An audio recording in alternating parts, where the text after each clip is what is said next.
Hello बच्चों, good morning. हम लोग बेटे आज आप लोगों के लिए मैंने आपको चैप्टर 14 सेमीकंडक्टर डिवाइसेस पढ़ेंगे आज। क्योंकि मैं डिजिटल का नाम नहीं ले रहा हूँ क्योंकि हमारे सिलेबस में डिजिटल सर्किट्स हट गया है। अब हम उसको ये कहेंगे सेमीकंडक्टर डिवाइस। तो चैप्टर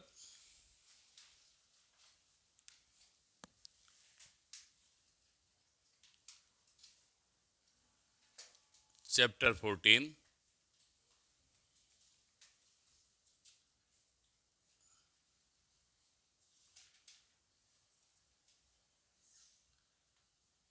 सेमीकंडक्टर डिवाइस।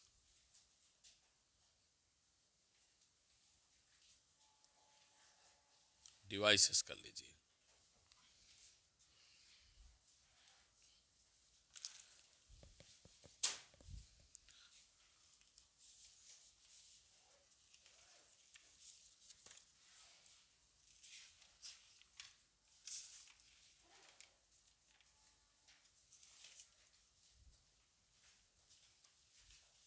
ठीक, सेमीकंडक्टर डिवाइस। बोर्ड में बेटे ये 7 मार्क्स का आता है। बहुत सारे सिलेबस को बोर्ड ने रिड्यूस कर दिया है। ये समझ के चलिए कि चैप्टर 50% हो गया है। तो आइए आज हम लोग इंट्रोडक्शन देखें, ध्यान से देखें। बहुत सारी चीज़ें हमें ज़रूरत है, मैं बेटे डिस्कस वही करूँगा। सबसे पहले बेटे 1930 के पहले, जब हम लोग ये कहें कि आप बहुत छोटे से थे, तब हम लोग घर में टीवी इलेक्ट्रॉनिक डिवाइस जब यूज़ करते थे तो टीवी फ्लैट नहीं रहती थी, बहुत सारा पीछे पोर्शन ऐसे निकला रहता था। तो उसे पिक्चर ट्यूब कहते थे। शायद अगर आपके दादा के ज़माने की टीवियाँ अगर घर में टूटी फूटी पड़ी हों तो आप उन्हें अगर देखेंगे तो उनके पीछे के भाग निकले हुए हैं।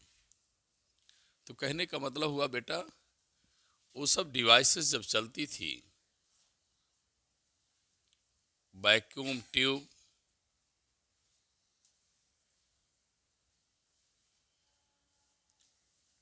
यूज किए जाते थे फार इमिशन के लिए, फार थर्मल इमिशन के लिए यूज किए जाते थे। अब बेटे क्या करता था, ये ट्यूब वैक्यूम ट्यूब से थर्मल इमिशन किया जाता था। ये बेटे फ्लो ऑफ इलेक्ट्रॉन को कंट्रोल करते थे। फ्लो ऑफ इलेक्ट्रॉन क्या करा जाता था, कंट्रोल्ड किया जाता था। लेकिन समस्याएं इसके साथ क्या थी बेटे, इसके लिए हाई पावर चाहिए था। हाई पावर यूज करना, कहने वाला 100 वोल्ट लगाइए, 100 वोल्ट पोटेंशियल का यूज करना पड़ता था। इनके वेट बहुत ज़्यादा थे, हैवी वेट में रहते थे। रख रखाव में, उनके सुरक्षा में, देखभाल में भी बड़ी परेशानी होती थी। और कास्टली पड़ते थे, महंगे पड़ते थे बहुत। तो इनके बहुत सारे इनकी ड्रॉबैक्स थी, कमियां थी। जब हम YouTube vacuum tube, diode bulb, diode triode, कई चीज़ें यूज करते थे। अब आप लोग नहीं देख पा रहे हैं क्योंकि अब सिलेबस में नहीं है। जब लोग अपने ज़माने पढ़ते थे तो ट्रायोड डायोड कई चीज़ें ऐसी थी जो हम लोग पढ़े थे, देखे थे। लेकिन अब सिलेबस नहीं है तो पढ़ाने का कोई मतलब ही नहीं है जब आप उसे बुक में नहीं देखेंगे तो अब आगे चल करके बेटे लगभग 1930 में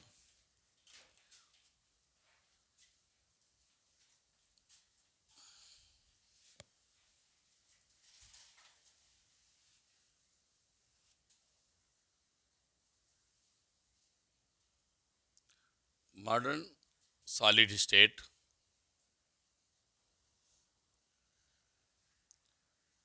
सेमीकंडक्टर, हम लोग ने बारे में जानकारी पैदा किया, पता किया। जब हमें modern solid state semiconductor device आई तो इसके दो फायदा हुआ। पहला फायदा क्या है बेटा, लो वोल्टेज पर काम करते हैं, लो वोल्टेज काम करते हैं, इनको लाइफ टाइम यूज किया जा सकता है। इन्हीं सेमीकंडक्टर डिवाइस से हमारे सेल फोन्स वगैरह चल रहे हैं, जो छोटी सी डिवाइस में बहुत सारे चीज़ हमने मोबाइल में रख रखा है, ये सेमीकंडक्टर की देन है। जो टीवी वगैरह अब लेटेस्ट मॉडल में बन रही हैं, सब सेमीकंडक्टर की देन है। मतलब आप समझिए कि जितनी भी चीज़ें हम लोग इलेक्ट्रॉनिक्स मैक्सिमम यूज़ कर रहे हैं, सब सेमीकंडक्टर की देन है, जो छोटे छोटे शेप में पा जाते हैं। बहुत सारा काम, कंप्यूटर भी आपका सेमीकंडक्टर से ही चल रहा है, समझ रहे हैं बात। तो इन बहुत सारी चीज़ों को हमने पढ़ा कि लो वोल्टेज चलता है, लाइफ टाइम यूज है, खर्चीला भी कम है, इसका कास्ट भी कम आता है। तो आज हम बेटे उसी सेमीकंडक्टर को पढ़ेंगे, उसके बारे में जानेंगे क्या क्या बातें होती हैं। तो सेमीकंडक्टर पढ़ने से पहले हम लोग आगे चलें चैप्टर, मैं तो बता दिया, इंट्रोडक्शन दिया है इतना कि हम क्या पढ़ेंगे, क्या पढ़ना है। अब बात आती है चैप्टर का नाम पहला है सेमीकंडक्टर डिवाइस क्या है। मैं बहुत सारी चीज़ें बताना बेटे, मैं इतना पहुंचूं तो आगे बात करूं। सेमीकंडक्टर डिवाइस क्या है, उसके अंदर क्या क्या पढ़ना है। तो पहले हम जाने इलेक्ट्रॉनिक डिवाइस क्या है। तो आपको इतना लिखने की ज़रूरत नहीं है, मैंने इंट्रोडक्शन दिया, पहले लिखें इलेक्ट्रॉनिक डिवाइस क्या है।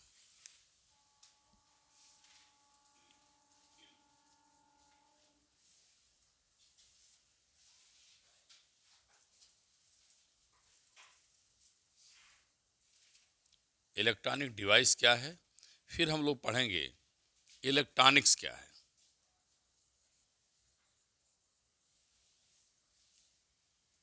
तो चलो बेटा पहले लिखिए आप, इलेक्ट्रॉनिक डिवाइस क्या है। सुनिए ध्यान से, ऐसी डिवाइस जो इलेक्ट्रॉन को कंट्रोल करे। इलेक्ट्रॉन को कंट्रोल करने मतलब है फ्लो ऑफ इलेक्ट्रॉन। ऐसी डिवाइस जो इलेक्ट्रॉन के फ्लो को कंट्रोल करे, उसे हम इलेक्ट्रॉनिक डिवाइस कहते हैं। और हमारी फिजिक्स की जो ब्रांच इसको स्टडी करती है, उसे हम इलेक्ट्रिक कहते हैं। समझ में आ गया ना। तो लिखें, any device which action is based on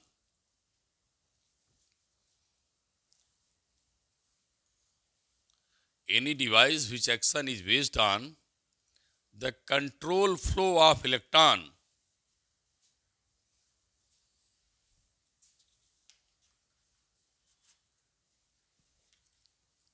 flow of electron through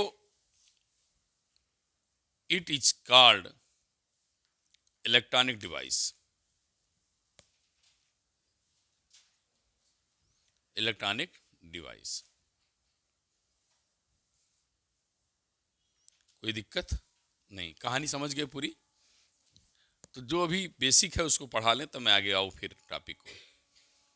the branch of physics, next line लिखिए, electronics. The branch of physics that deals with the study of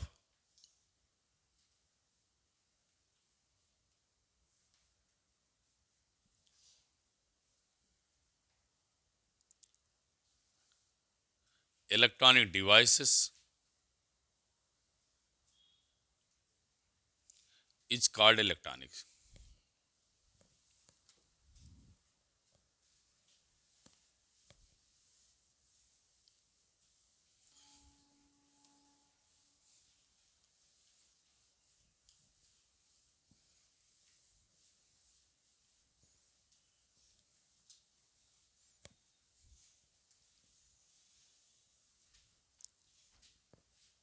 ठीक। हिंट डालो, क्लासिफिकेशन ऑफ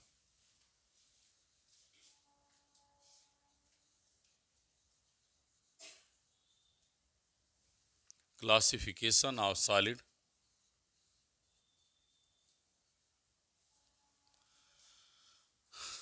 सॉलिड्स लिखना है। On the basis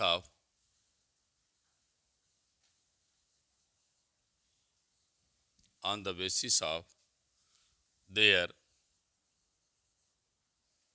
conductivity.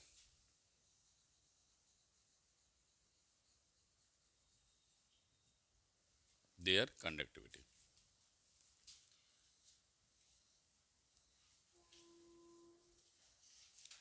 तो पहला आप डालें, hint डालें metal.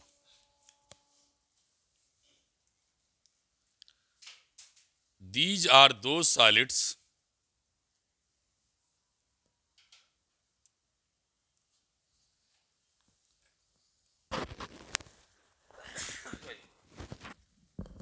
these are those solids which have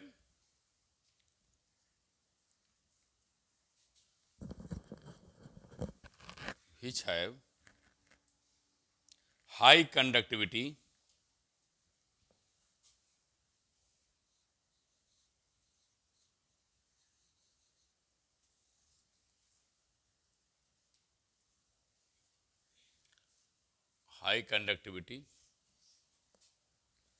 लिखा, एंड लो रेजिस्टिविटी।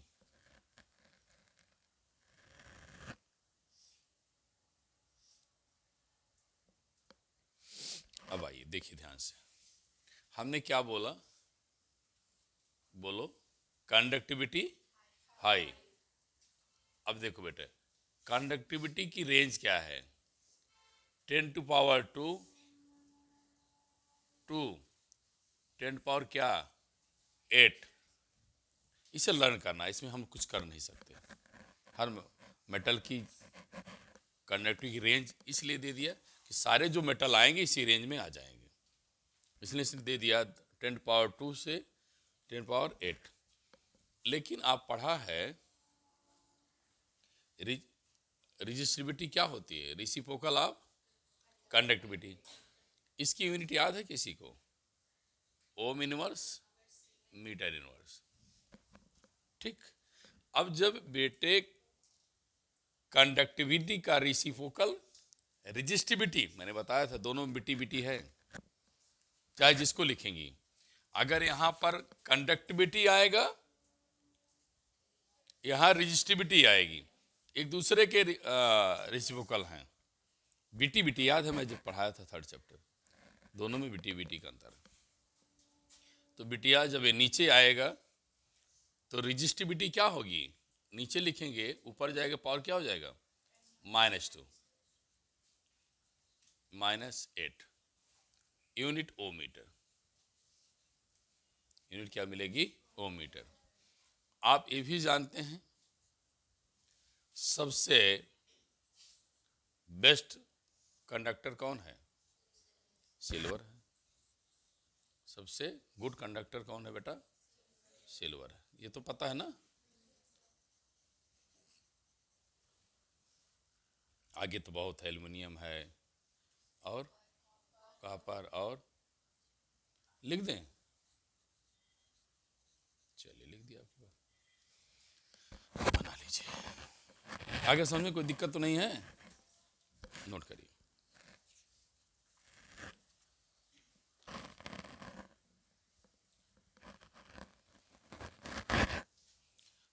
एनसीईआरटी को लाया है,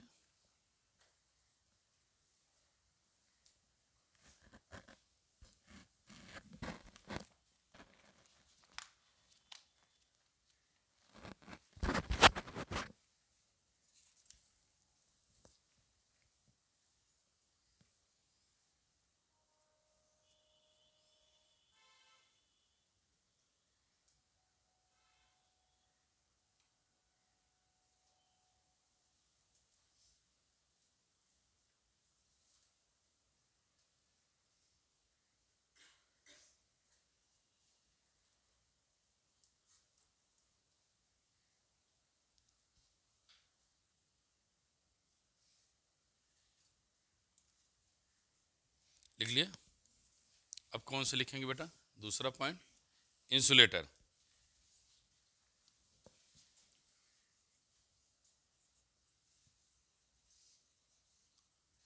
इंसुलेटर में क्या लिखना है? हाँ, these are those solids which have very low conductivity but high resistivity.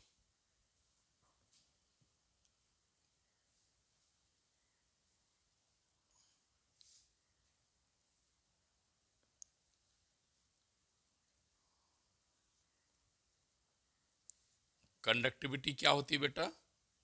लो होती है। तो 10⁵ से 10⁻⁶, और रेजिस्टिविटी हाई हो जाएगी, 10⁻+5 हो जाएगा, माइनस दिया है, और 10 क्या हो जाएगा? ये प्लस है यहाँ, तो यहाँ क्या हो जाएगा? -6। गलत तो नहीं किया, उल्टा कर दिया। सिग्मा क्या है? 10⁻+5 से 10⁻⁻6, क्योंकि हम लोग लो बोले हैं ना, इसको क्या बोले हैं? लो। इसको क्या बोले हैं? हाई। तो माइनस है तो प्लस, माइनस है तो प्लस। लिख लीजिए।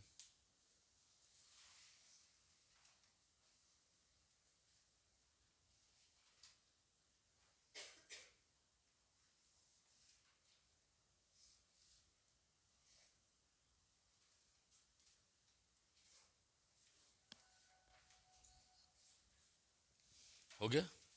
अब लिखोगे बेटा, इंसुलेटर बोले हैं ना?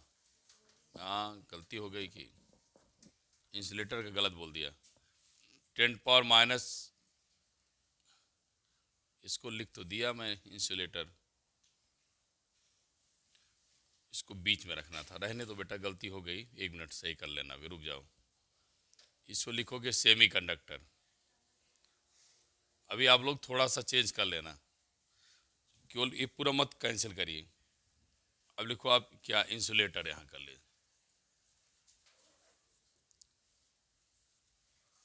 इंसुलेटर कहाँ पहुँचे हैं? क्या लिखाए हैं? लो कंडक्टिविटी ना, लो कंडक्टिविटी माइनस हो जाएगा, 10⁻11 टू 10 क्या? 19, 10⁻+11 टू 10⁻19 ओ मीटर।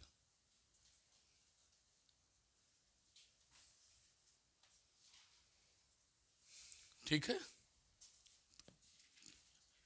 जो आपने लिखा है उसे क्या दे देंगे? चेंज कर लेंगे? नहीं कर लेंगे? हाँ, चेंज कर लीजिए। हाँ, हाँ, रो को लिख दिया, इसको ओ मीटर लिख दे रहे हैं।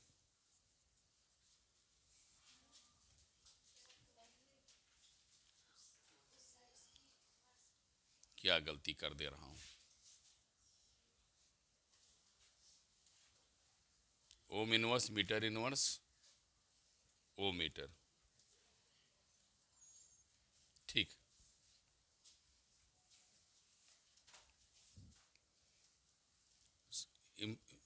सुधार लिया ना? अब क्या लिखेंगे? Semi conductor.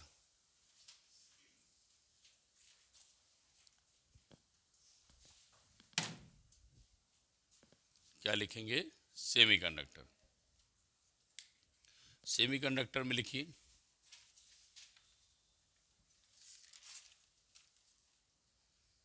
these are those solids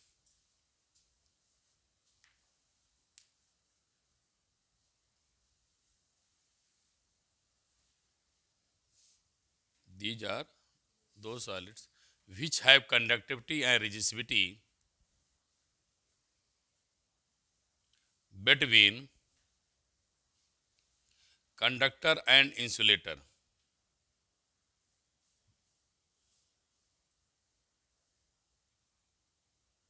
conductor and insulator.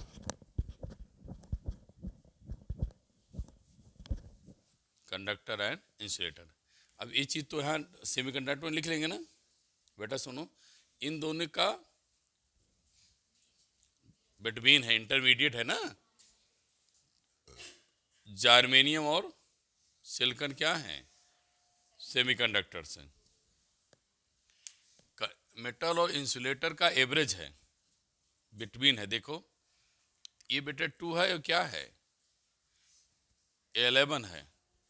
ये 2 और क्या है? 11 है। इसका एवरेज लेंगे तो अप्रॉक्सीमेट 5 आएगा, इतना तो याद कर ही लेंगे आप। और ये 19 और इसका लेंगे तो इसका एवरेज दिया 10⁻⁶। अब लिखो इसका फीचर्स। क्यों हम सेमीकंडक्टर पढ़ रहे हैं? पहला, सेमीकंडक्टर हैव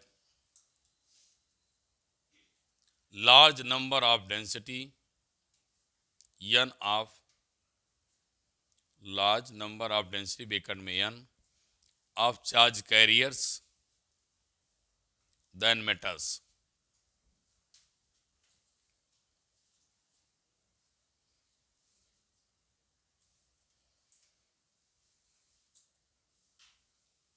लिखा। Resistivity of semiconductor decreases with increased temperature.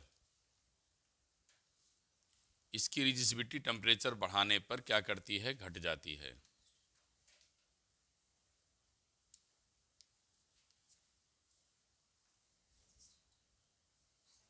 Semiconductor decreases with हाँ, विद टेम्परेचर।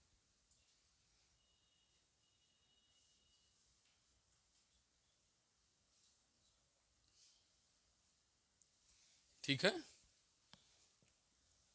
समझ में आ गया? कोई दिक्कत तो नहीं है? थोड़ा सा मैंने इंटरचेंज कर दिया था इसको, इसलिए बीच में लिखना जरूरी था, मेरे दिमाग में बैठ गया था कि बिटवीन होता है, इसलिए बीच में लिखना था बेटा।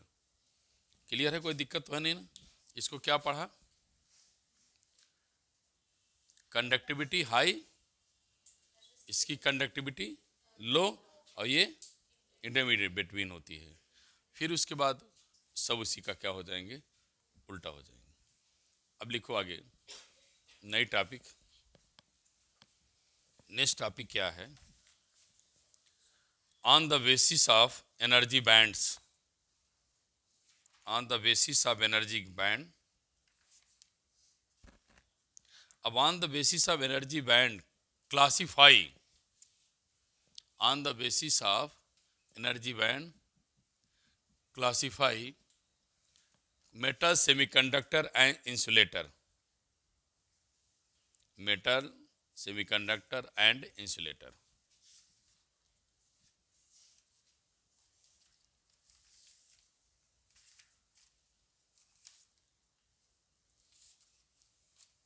अब इसको बेटे ध्यान से समझना है, बहुत सारी चीज़ें बताना है, बुकों में लिख दिया है, लेकिन समझाना ही बहुत ज़्यादा जरूरी है। आइए पहले समझें।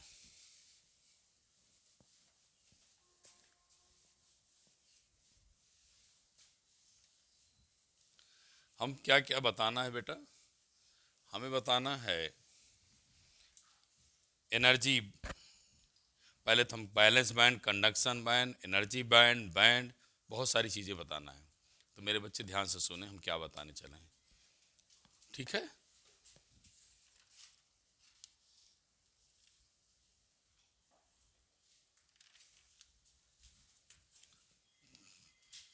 शुरू करें।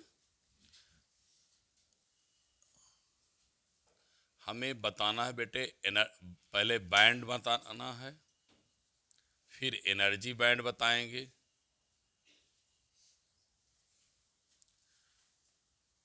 एनर्जी बैंड बताएंगे, उसके बाद बैलेंस बैंड, फिर क्या बताना है?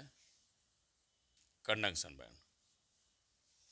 बैलेंस बैंड और कंडक्शन बैंड, ये चीज़ें जब आप जान जाएंगे बेटे, तब हमें इस बैंड के बेसिस पे बताना है मेटल, इंसुलेटर और सीमेंट। जो अभी बताया था, अगर पेपर में आता है तो ध्यान रखना है। लिखा है बहुत बार पेपर में आया है, बहुत बार पेपर में आया है, समझ लीजिए। अगर वो पूछता है classify metal, semiconductor and insulator on the basis of conductivity. तो कंडक्टिविटी का मतलब है सिग्मा और रो में बताइए। अब आ गया classify metal semiconductor insulation on the basis of energy gap. तब आप लोग पूरी कहानी जानना जरूरी है। आइए बात करते हैं बेटे, हम क्या बताना चाह रहे हैं। पहले तो मैं ये बताऊं कि हमने आपको बता चुका है क्या कि ये अगर एटम है तो एटम का न्यूक्लियस क्या था? पॉजिटिव था। ये क्या है? इलेक्ट्रॉन की ऑर्बिट्स हैं। इलेक्ट्रॉन की क्या है? ऑर्बिट्स हैं। इलेक्ट्रॉन की ऑर्बिट्स की एनर्जी अलग अलग होती है, ऐसा मैं बताया है। और बताया है जैसे जैसे ऊपर जाते हैं एनर्जी डिक्रीज करती है। ध्यान देना मेरे, वैसे वैसे हम ऊपर जाते हैं एनर्जी क्या करती है? डिक्रीज करती। क्या हो जाती है? एनर्जी जीरो हो जाती है। जैसे जैसे ऊपर जाते हैं एनर्जी क्या हो जाती है? जीरो हो जाती है। और एटम का न्यूक्लियस पॉजिटिव है। ये इलेक्ट्रॉन क्या कर रहे हैं? रिवॉल्व कर रहे हैं। देखो इलेक्ट्रॉन जिस पोजीशन में रिवॉल्व कर दिया, पोजीशन में जहां पर रिवॉल्व कर दिया उसको ऑर्बिट कर देते हैं। ये नहीं है कि ऑर्बिट फिक्स है, जो जहां जिस ऑर्बिट में मूव कर लिया उसी को हम क्या बोलते हैं? ऑर्बिट। और इसके कई नाम हैं बेटे, शायद आप लोग सुना होगा केमिस्ट्री बुक में। इसको मैं जो जानता हूं ये क्या है? सेल्स। और क्या नाम है इनका? ना, एनर्जी लेवल हम ही बताए हैं, फिजिक्स में ही बताए हैं एनर्जी लेवल। याद आया कि लाइमर, बामर, प्राशन, ब्रैकेट, फुंड की लेवल्स नहीं थे कि जब इलेक्ट्रॉन पाया गया एनर्जी तो ऊपर गया 10⁻⁸ रुकने के बाद फिर वापस आ गया। लाइंस निकालता है, रेज निकालता है, लाइंस निकालता है। जैसे इलेक्ट्रॉन एनर्जी पा गया, ऊपर चला गया, फिर नीचे आता है तो क्या लगाता है? इमिशन नहीं करता है। जिसे हमने को Lyman series, Palmer series, gamma series, series का मतलब उनसे भी निकलती हैं। जब लोअर से हायर चला जाता है, हायर से लोअर आता है तो वहां से भी क्या करती हैं? निकलती हैं। ये सेल्स हैं, एनर्जी लेवल हैं। और क्या है? इन्हीं एनर्जी लेवल को बेटे एनर्जी बैंड कहते हैं। इसमें क्या कहते हैं? Energy band. और इसी के का और नाम प्रिंसिपल क्वांटम नंबर भी कहा जाता है। क्या बोलते हैं बेटा? Principal quantum number. याद आया कि नहीं आया? प्रिंसिपल क्वांटम नंबर कैपिटल किस लिखा जाता है। इतने नाम है।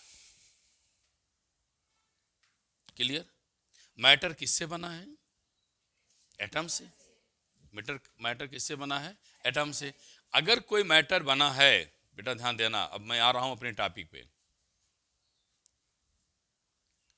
तो अगर ये एटम से बना है तो अगर हम एक और एटम की बात करें तो एटम के भी सेल्स होंगी, एनर्जी लेवल्स होंगी ना। अब मेरी बात सुनना, जब एक पास आएंगे, बहुत पास भी हो सकते हैं, दूर भी हो सकते हैं, और तो बॉन्डिंग पर डिपेंड करेगा। तो जब ये एनर्जी लेवल्स आ गए, देख रहे हो ध्यान से, मेरी बात सुनना, ये वाग बन गए ना, तो क्या हुआ? न्यूक्लियस के बीच फोर्स लगने लगा।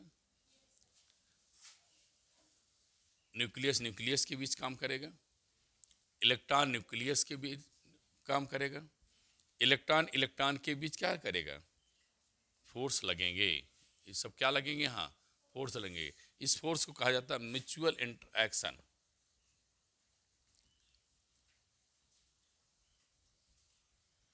क्या कहते हैं इसको? Mutual interaction. तो मेरी बात सुनिए, अब बैंड पहले बताएं। यही जो लेवल्स हैं, एनर्जी के लेवल्स हैं, इन्हीं को बैंड कहते हैं। जो एनर्जी के लेवल्स हैं इन्हीं को बैंड कहते हैं। चूंकि एनर्जी के से एनर्जी की ये लाइंस हैं, बैंड्स हैं, बैंड मीन्स लाइन, ये एनर्जी की लाइंस हैं, इसलिए इनको एनर्जी बैंड्स कहते हैं। क्या बोलते हैं? Energy band. क्या ग्रुप है? किसका ग्रुप? ग्रुप मीन्स समूह है। किसका है बेटा? हाँ, एनर्जी लेवल्स का। जो एनर्जी लेवल्स के बैंड्स हों और बहुत लार्ज नंबर में हों और बहुत पास हों, दैट इज एनर्जी बैंड्स। नहीं समझ में बात? अब भी नहीं समझा पाया? Again repeat. मैटर किससे बना है? जल्दी बोलो। एटम से। और जब एटम से बना है तो लार्ज नंबर ऑफ एटम्स होंगे। किसी एक एटम की बात करें, दो एटम की बात करें, यहां पे एग्जांपल लें, तो हर एटम का एनर्जी लेवल्स होता है, इनका भी लेवल होगा।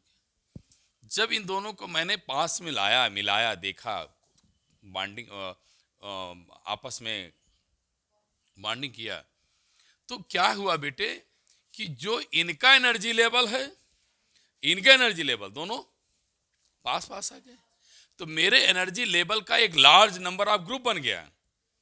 लार्ज नंबर ऑफ क्या हो गया? Large number of energy levels हो गया। They are very close, very close spaced, very close, large number of very close spaced, very large number of very close space of energy level, of energy level is known as क्या? Energy band. अब आप शायद मैं एक topic समझा पाया। क्या? Energy band.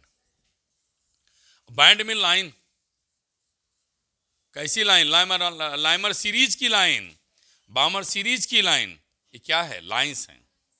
नहीं समझ में आया? पक्का? क्या जानी? क्या लार्ज नंबर ऑफ या हाँ group of large number of हाँ energy levels is called energy bands. तो पहले लिख लो इसको, ये फिगर बनाने की जरूरत नहीं, मैं समझाया हूं बस। एनसीईआरटी वाला लिख लीजिए पहले। एनसीईआरटी ने क्या बताया है? Energy bands. इसका नहीं, हमारा जो हम समझाए वो लिखिए, उसका समझ नहीं आ रहा। लिखो, क्या बोले थे बेटा? A group of large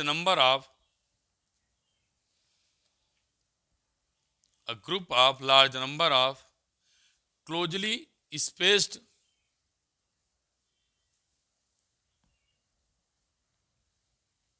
energy levels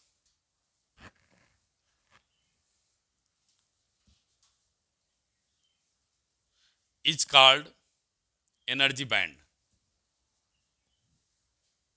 अब समझ में आ गया कि नहीं? एनर्जी बैंड समझ में आ गया? पक्का? चलो, एनर्जी बैंड समझा लिया। एक काम तो मैं, बैंड माने लाइंस, एनर्जी, एनर्जी की लाइंस हैं, और इन्हीं लाइंस को मिला दिया तो बैंड्स बन गए। एनर्जी बैंड, बैंड मीन समूह, कलेक्शन, किसका? एनर्जी लेवल का। ठीक है? जो लाइंस निकल नहीं सीरीज लाइंस के समूह को, और साथ में जब एक पास आएंगे तो एनर्जी बैंड तो बनवे करेगा। कंफ्यूज नहीं हो रही हैं? पक्का? तो क्या किया इन्होंने? क्या बताया बेटा? एनर्जी लेवल वेरी क्लोज हो, लार्ज नंबर में हो, बल्क में हो, तो उसे क्या बोला है? बैंड्स।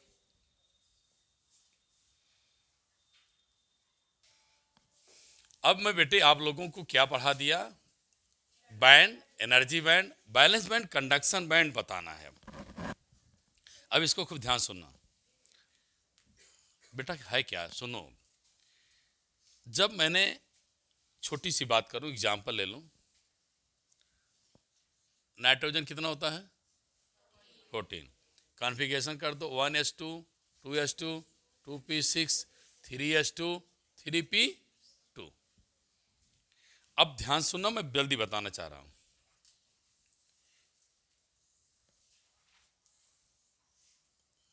इसमें कितने रहेंगे? 2, इसमें 2, इसमें 6 हो गए ना? बोलिए। अब इसके ऊपर चलिए, कितने रहेंगे? 2। यहां चलिए, कितने रहेंगे? 2।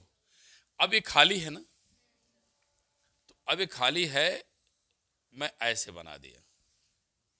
खाली है तो यहाँ के इलेक्ट्रॉन यहाँ जा सकते हैं, यहाँ के इलेक्ट्रॉन यहाँ जा सकते हैं। तो अब आइए बैलेंस, इसको मैं बैलेंस बैंड बोला, इसको मैं कंडक्शन बैंड बोला। इनके जाने के लिए जितनी एनर्जी की जरूरत होगी उसे एनर्जी गैप बोला।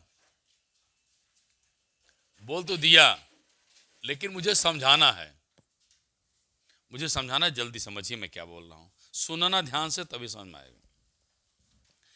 जब एनर्जी लेवल की बात हो गई थी,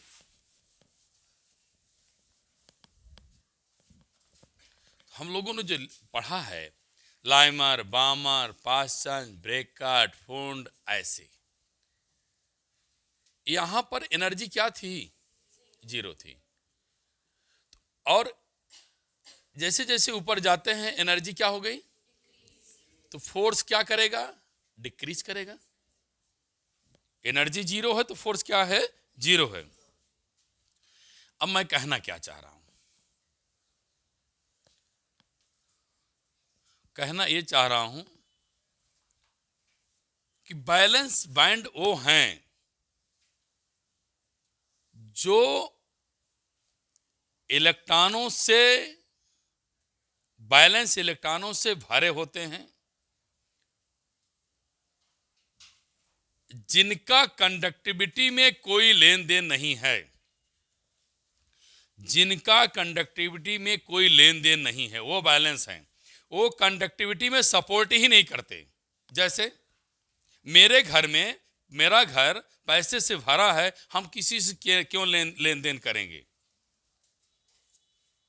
तो हमारा घर पैसे से भरा है तो बैलेंस बैंड है। लेकिन ध्यान रखना, वह कौन सा बैंड है? देखो मैं फिर बोल रहा हूं, बैलेंस बैंड बोल रहा हूं। बैंड मीन्स, अब बैंड सब समझ गए, एनर्जी लेवल। तो जब इलेक्ट्रॉन की बात करूंगा तो एनर्जी लेवल की बात करूंगा। तो कौन से बैलेंस बैंड में कौन से आए इलेक्ट्रॉन? कौन सा ऑर्बिट आया? कौन सा एनर्जी लेवल आया? पहला दूसरा नहीं, लास्ट का। हाँ, बैलेंस इलेक्ट्रॉन का, जिसमें बेटे एक कह दो आउटर सेल के, आउटर सेल करो जिनकी फोर्स 0 है, एनर्जी 0 है। जब फोर्स 0, एनर्जी 0, तो किसी मतलब ही नहीं है। नहीं समझ में आया? आप नहीं समझे? नहीं समझे ना? फिर सुनिए, हम जा रहे थे। मैं बिटिया कह रहा हूं, जैसे हम आप इस कमरे में 5 लड़कियों को बैठा दिया, लास्ट लड़की किनारे है। अब जब लेन देन होगा, लेन देन होगा, पैसे का लेन देन होगा, तो किससे होगा? अंतिम वाली गर्ल से होगा, क्योंकि बाहर वही है, बाहर वो गर्ल्स बैठी है। लेकिन जो सेंटर पे है, पॉजिटिव न्यूक्लियस है, वो लेन देन तो करेगा नहीं, क्योंकि अपने हम बैलेंस है, बधा हुआ है। तो बाहर निकलने के लिए कौन फ्री है? आउटर वाला। तो आउटर वाला है कि जो लेन देन कर सकता है। तो कहने मतलब सभी सेल्स क्या हैं? भरी हैं। सभी सेल्स क्या हैं? भरी हैं। कौन खाली है? इसके ऊपर वाला खाली है। ये क्या करता है? लेन देन कर सकता है। तो जो आउटर सेल होंगी, जो आउटर सेल्स होंगी, वो बैलेंस बैंड कहलाती हैं। और आउटर सेल के ऊपर जो खाली है, जहां पर हमारा इलेक्ट्रॉन जा सकता है, जो इलेक्ट्रॉन की जिनकी जरूरत है, उन्हें हम कंडक्शन बैंड्स कहते हैं। कंडक्शन बैंड मीन्स खाली बैंड। कंडक्शन बैंड मीन्स खाली बैंड। इंपटी बैंड, इंपटी बैंड मीन्स जहां पर एनर्जी लेवल्स नहीं हैं, जहां इलेक्ट्रॉन आसानी से जाएंगे।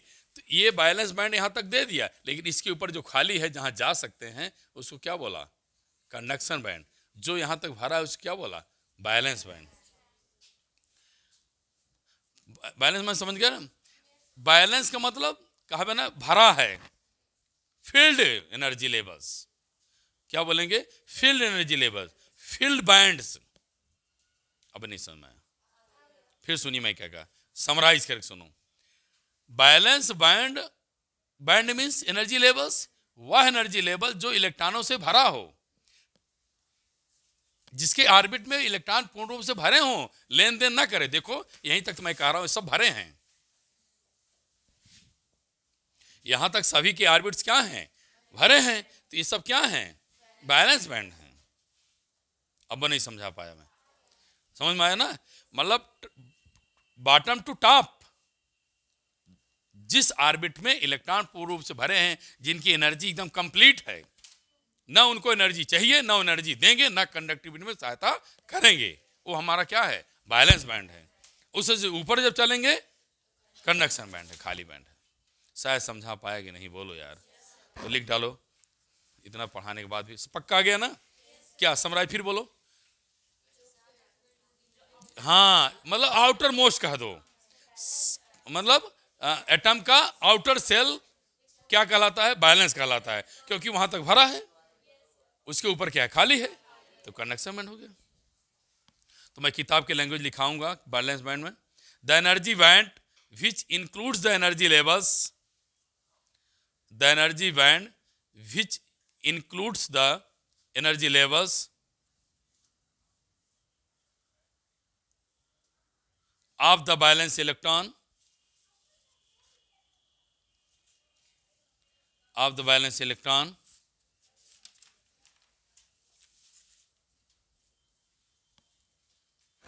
of the valence electron is called valence band। एक और डिफिनेशन लिखा दे रहा हूं, आर करके लिखो, द हाईएस्ट, आर करके लिखो बेटिया जल्दी, द हाईएस्ट, ब्रेकेट में लिखो अपर मोस्ट। अब समझ में आया, हाईएस्ट मतलब अपर मोस्ट, क्या, एनर्जी बैंड्स। हाँ, अब समझ में आ गया ना, लिखा the highest upper most energy band occupied by balance electron.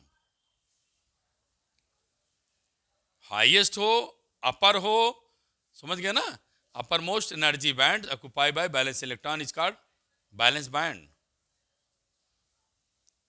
या बैलेंस एनर्जी बैंड। अब तो शायद नहीं भूलना चाहिए आप लोगों को। अभी जो अगली डिफिनेशन बता दिया, अगली डिफिनेशन अभी जो बताया बेटिया, क्या बोला, highest upper most energy band, अंतिम अभी लिखिए, समझ ना, occupied by balance electron is called balance band. अब आइए उसके ऊपर लिखिए कंडक्शन बैंड,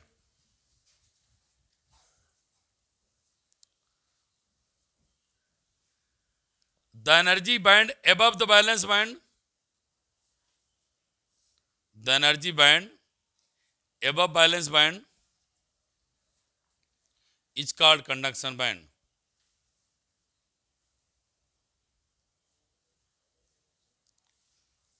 above क्या लिखा, above the valence band is called conduction band, लिखा बिटिया। अब इसकी भी एक अलग डिफिनेशन ले लो, आर करके, an unoccupied, an unoccupied or empty band, जो खाली है बेटा, empty band is called free band और कंडक्शन बैंड।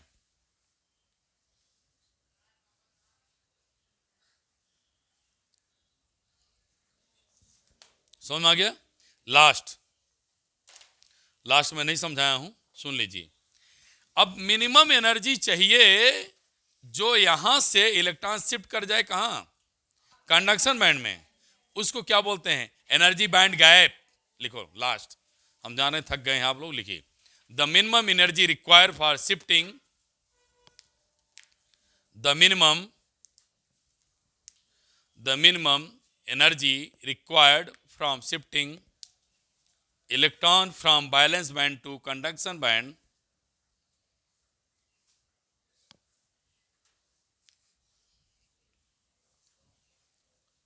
लिखा है, minimum energy require for shifting electron from valence band to conduction band is called energy band gap, energy band gap. बेटे मैंने पूरी कोशिश की आपको समझाने में, शायद समझ में आ गया होगा। धन्यवाद, थैंक यू, खुश रहिए।